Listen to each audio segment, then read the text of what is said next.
Bonjour, bonsoir à tous, c'est JJS et aujourd'hui on se retrouve pour une review du chapitre 687 de Bleach. Et oui, je sais, avec du retard, beaucoup de retard, hein, ça fait quoi, ça va faire 2 mois je crois maintenant qu'il est sorti.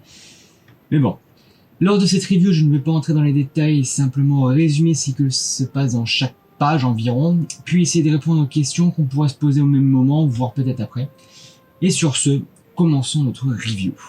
Dans la première page, nous avons une petite histoire qui raconte qu'une personne élève 2 cartes mais que l'une est morte. De ce fait, la deuxième a grandi bien plus et qu'il est content que l'autre soit morte. Pour être honnête, même après avoir lu plusieurs fois, j'ai encore du mal à comprendre. Mais si je dois résumer l'idée, ce serait dans un espace donné, pour que l'un puisse grandir mieux, un autre doit disparaître. C'est en tout cas ce que moi j'en comprends. Et gardez ça en tête, on y reviendra à la fin. Sur la deuxième page, on y voit justement une carte. Est-ce la même que dans l'histoire précédente ou bien une autre, je ne sais pas. Et nous voyons aussi une pancarte de porte avec marqué Kazui et Kon. Pour ceux qui ne sauraient pas où auraient oublié, Kazui est le fils de Ichigo Inoue et Kon, je pense que tout le monde sait qui c'est. Dans la troisième page, nous voyons le caméo de 2 vignettes de Inoue. Attention, c'est rapide. Et nous voyons aussi Kon et Kazui allongés. Dans la suivante, Inoue n'est plus là. J'avais prévenu que c'était rapide. Ce qui me fait rire d'ailleurs. Bref. Nous voyons donc que Kazui essaie de partir par la fenêtre mais est retenu par Kon. On apprend donc que Kazui est un enfant assez turbulent et surtout têtu, disant qu'il préfère tenir la première promesse qu'il a faite plutôt que celle qu'il a fait avec sa mère, avant de finalement sauter par la fenêtre. Nous voyons ensuite les étranges pouvoirs de Kazui en action, se transformant en une sorte de Shinigami, puis invoquer des Shikigami en forme de carte, tout comme dans le conte du début.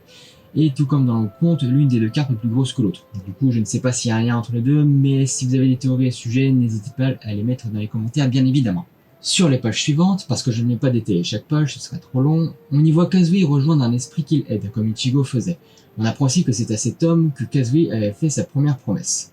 Kazui emmène ensuite l'esprit de l'homme à côté d'un sanctuaire, où nous voyons une nouvelle fois les étranges pouvoirs du jeune garçon en action. On le voit faire les mêmes actions que ferait une personne normale en priant devant un sanctuaire, et un portail apparaît devant lui. Portail qui apparemment donne directement sur la Soul Society, la différence de ce que fera un Shinigami classique avec son Zanpakuto. C'est sur cette dernière page d'introduction, si on peut dire, que l'on voit le titre du chapitre. Sur la page suivante, on se retrouve à la Soul Society, 3 heures avant toute l'histoire avec Kazui. On y voit un jeune Shinigami aller au dojo Madarame, jeune Shinigami qui s'avère être Ichika, la fille de Rukia et Renji. On apprend donc que Ichika est la disciple de Ikkaku. Ikkaku rigole sur le fait que Ichika est devenue rouillée parce qu'elle part en expédition dans le monde des humains. Elle répond qu'elle n'y est pas allée et qu'elle ne peut aller qu'en de longues pauses. Ikkaku continue en disant qu'elle devait se sentir seule et qu'elle désire voir Kazui, ce qu'elle contesta, faisant comprendre que Ichika est une tsundere. Ensuite, Yumichika apparaît, venant rappeler quelque chose à Ikkaku. Dans les pages suivantes, nous avons une discussion entre Renji et Ichigo où nous apprenons l'existence d'une autre tradition que personne ne connaissait, le Konso Reisai, le festival funéraire des âmes. Cette cérémonie est tenue après la mort d'un capitaine 12 ans après sa mort, et seuls les vice-capitaines et capitaines ont le droit d'y participer. Les vice-capitaines viennent dans le monde des humains ramener un holo vivant à la Soul Society où il sera éliminé par le capitaine devant la tombe du défunt. Renji dit à Ichigo qu'il devrait participer à la cérémonie du capitaine Ukitake, ce que Ichigo trouva étrange. Mais Renji insiste en disant qu'il n'est pas étranger au capitaine Ukitake et que c'est une demande du capitaine Kyoraku et de Rukia. Rukia que l'on voit juste après, où l'on apprend que de nouvelles technologies créées par Urahara sont arrivées dans la Soul Society, dont un nouveau type d'appareil de communication qui est littéralement un smartphone, ainsi que les télés qui peuvent montrer les séries et émissions du monde des humains. À ce moment, on peut se poser la question si Ichigo possède lui aussi un de ces nouveaux appareils de communication. Ensuite, nous avons l'arrivée spectaculaire, étrange, du capitaine Kurotsuchi sous forme d'hologramme, indiquant à tous les vice-capitaines qu'il est l'heure pour eux de se préparer pour la première étape de la cérémonie du Konso Reisai. C'est donc ainsi que l'on voit pour la première fois un des 2 nouveaux personnages, Atao, le vice-capitaine de la 7ème division.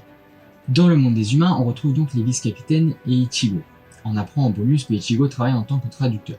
Renji ensuite introduit les nouveaux Ichigo en commençant par Atao Rindo en précisant qu'il est muet. Puis la vice-capitaine de la 8ème division, Yuyu Yayahara, une gale, parce qu'elle a été influencée par la télévision humaine. On apprend aussi que Ichigo est apparemment devenu un héros dans la Soul Society. Ensuite, nous voyons Ichika qui arrive dans le monde des humains et qui aperçoit quelque chose d'étrange derrière les vice-capitaines. Et malgré avoir prévenu son père, Renji s'est fait frapper par l'étrange créature, ce qui permet à Ichigo d'en prendre conscience. Par la suite, les autres vice-capitaines commencèrent à le voir, mais c'est sans oublier d'autres holos derrière eux. On apprend donc que ces holos ne sont pas ordinaires car ils ne possèdent pas de Reiatsu. On voit donc un aperçu des pouvoirs des deux nouveaux vice-capitaines, ainsi que d'anciens personnages et leur nouveau design. Mais alors que Renji allait aider tout le monde, les chaînes de l'enfer lui attrapèrent la jambe et un ancien ennemi fit son apparition, Zaire Apollo. On apprend donc qu'il est mort et est tombé en enfer. On apprend aussi que les holos tombés en enfer voient leur trou bouger hors de leur corps sous la forme de cet anneau, ainsi que leurs émotions négatives se transforment en quelque chose d'autre hors de eux. Zaire Apollo, pour se venger de Renji, décide d'attaquer Ichigo, lui faisant comprendre par la même occasion que les gardiens des enfers voient tout. Alors que Renji se fit transpercer par les chaînes des enfers, il fut sauvé par Ichigo qui trancha ses chaînes. À la Soul Society, les capitaines attendent sans savoir ce qu'il se passe. Cependant, un étrange phénomène occure à la Soul Society. D'étranges formes visqueuses apparaissent dans l'air. Le capitaine Kyoraku indique que c'est une substance de phosphore provenant des enfers. Il continue ensuite en racontant l'histoire d'une certaine superstition. Il existe un terme, Rei, ou pouvoir spirituel, qui sert à mesurer la concentration de Reiatsu contenue dans les particules spirituelles, ou Reishi, et que chaque Shinigami est classé en rang. Un Shinigami classique est de rang 20, un vice-capitaine est de rang 5 à 4, et un capitaine est de rang 3 et plus. Il ajoute en disant que lorsqu'un Shinigami meurt, son corps se transforme en Reishi et retourne à la terre de la Soul Society, sauf pour les capitaines car leur concentration de Reiatsu est trop haute. Donc le festival funéraire des âmes les aiderait à retourner à la terre. Mais Kyoraku continue en parlant de la superstition et que les Shinigami ayant un rang de 3 ou plus ne peuvent pas retourner à la Terre quoi qu'il arrive, et que donc les capitaines décédés sont envoyés en enfer. Dans le monde des humains, Zaire Apollo a aussi fait part de cette histoire à Ichigo, en ajoutant que les Shinigami ont jusqu'ici envoyé leurs camarades en enfer de leur propre main. Il ajoute que le fait qu'ils soient ici devant eux est la preuve que l'équilibre a été rompu, parce que les êtres qui avaient assez de puissance pour contenir les portes des enfers, Aizen et Durabak, ont disparu et que le fait d'avoir envoyé des quantités incroyables de Reiatsu aux enfers a permis aux portes des enfers de s'ouvrir. Soudain, Zaire Apollo se vit transpercé par une lame qui s'avérait être celle du Zanpakuto de Ukitake, disant qu'il était arrivé trop tôt, ce qui étonna Ichigo qui pensait que le tir rituel n'était pas encore fini, ce que Zaire Apollo contredit en indiquant qu'ils avaient effectivement tué un holo devant Juichiro Ukitake, montrant le badge de Ichigo. Avant de partir, Zaire Apollo indique aux Shinigami de commencer à réfléchir et à se demander pourquoi le papillon qui guide les Shinigami a enfer dans son nom. Le chapitre se termine donc sur Kazui suivant un papillon des enfers, un nouveau titre pour le chapitre ainsi que le nom de ce nouvel arc. Maintenant, que pouvons-nous en dire? Premièrement, reprenons ce que j'avais dit au début à propos du conte avec la carte. Dans un espace donné, pour que l'un puisse dire mieux, un autre doit disparaître. C'est l'idée que nous avons avec les enfers. La carte morte correspond donc aux êtres puissants qui ont disparu, dans ce cas Aizen et Jurabak, et la carte qui continue à grandir est donc les enfers, car n'ayant plus rien pour les restreindre, ils se sont donc étendus, prenant le pas sur les autres mondes. Mais qu'est-ce que ça veut dire réellement? Est-ce que les enfers vont commencer à déborder dans le monde des humains, et les Shinigami devront aussi affronter ces étranges créatures, ainsi que leurs anciens ennemis tombés en enfer, et même leurs anciens camarades qu'ils ont eux-mêmes envoyés en enfer? Et si c'est le cas, où vont-elles aller ces âmes si elles ne peuvent plus retourner à la Terre? Que des questions sans réponse, dis donc, hein. J'espère qu'on aura des réponses à un moment donné. En attendant, vous pouvez toujours donner vos avis et vos théories dans les commentaires. Ensuite, par rapport à Ichigo. Dans ma vidéo où je parlais des pouvoirs de Ichigo, quelqu'un m'a posé une question dans les commentaires me demandant si après les événements du manga, Ichigo avait encore tous ses pouvoirs. Malheureusement, on ne voit pas assez de choses pour donner une réponse finie, mais on peut tout de même essayer de déduire. On voit que Ichigo est capable de trancher les chaînes des enfers, qui sont dites être indestructibles, sûrement pour ça que Renji ne les a pas coupées. Mais dans le film Hellverse, qui n'est pas canon chronologiquement, c'est-à-dire que même si les événements du film ne se sont jamais arrivés, les choses vues dedans, elles sont canon. C'est comme les films One Piece ou Naruto. On apprend dans ce film que les pouvoirs de holo de Ichigo sont capables de briser les chaînes des enfers, donc on peut en déduire que Ichigo a toujours ses pouvoirs de holo. On peut aussi voir que la forme de son Zanpakuto est la même que son original, qui est l'apparence du vieux Zangetsu, qui est, je vous le rappelle, la manifestation des pouvoirs Quincy de Ichigo. De plus, il ne faut pas oublier que Ichigo a du sang de Quincy qui coule dans ses veines.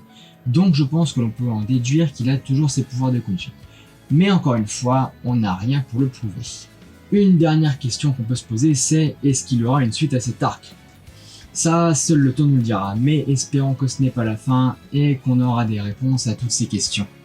Évidemment, il y a encore plein d'autres questions qu'on peut se poser, mais on va pas toutes les faire non plus, ça risque d'être très long, mais n'hésitez pas à les poser en commentaire, il y en a sûrement que je n'ai pas vu même des réponses ou théories que vous avez. En tout cas, si cette vidéo vous a plu, n'hésitez pas à laisser un petit pouce bleu, à vous abonner, ça fait toujours plaisir. Et quant à moi, je vous fais des bisous et je vous dis à la prochaine. Bye tout le monde!